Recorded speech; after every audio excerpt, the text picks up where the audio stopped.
கேப்சிகமும் முட்டை வச்சு ஒரு அருமையான ஸ்நாக்ஸ் எப்படி ரெடி பண்ணுறதுன்னு பார்க்கலாம் வாங்க. அதுக்கு ஃபர்ஸ்ட்டு ஒரு பவுலில் கொஞ்சோண்டு கேபேஜ், கொஞ்சோண்டு வெங்காயம், கொஞ்சம் கேப்சிகம், கொஞ்சோண்டு கொத்தமல்லி, இதோட உப்பு, கொஞ்சோண்டு மிளகாய்த்தூள், கொஞ்சோண்டு மஞ்சள் தூள் எல்லாம் சேர்த்து நல்லா மிக்ஸ் பண்ணிக்கலாம். இதில் ஒரு 3 முட்டையை உடச்சி சேர்த்து அதையும் நல்லா மிக்ஸ் பண்ணிவிடுங்க.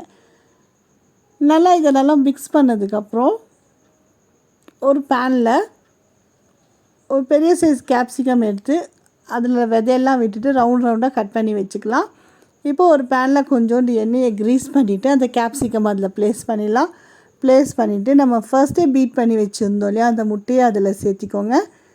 சேர்த்திட்டு மூடி போட்டு ஒரு நிமிஷம் வேக விடுங்க. இல்லாட்டி உள்ளே இருக்க முட்டையும் நல்லா வெந்து வந்திருக்காது, இந்த கேப்சிகமும் கொஞ்சம் பச்சையாக இருக்கும். இதுக்கு மேலே கொஞ்சோண்டு கொத்தமல்லி சேர்த்திருக்கேன். உங்களுக்கு வேணும்னா இதுக்கு மேலே கொஞ்சம் சீஸையும் நீங்கள் துருவி சேர்த்திக்கலாம். இப்போது மூடி போட்டு ஒரு நிமிஷம் வேக விட்டதுக்கப்புறம் ஓப்பன் பண்ணி இந்த மாதிரி திருப்பி போட்டுடுங்க. திருப்பி போட்டு மறுபடியும் மூடி போட்டு ஒரு நிமிஷம் வேக விடுங்க. நல்லா வெந்ததுக்கப்புறம் சூப்பரான எக் கேப்சிகம் ரெடியாக இருக்கும். இதை நீங்கள் கொஞ்சோண்டு டொமேட்டோ சாஸோட சர்வ் பண்ணுங்கள். ஈவினிங் ஸ்நாக்ஸாகவும் சாப்பிட்லாம். ரொம்ப அருமையாக இருக்கும். கண்டிப்பாக ட்ரை பண்ணி பாருங்கள். தேங்க்யூ.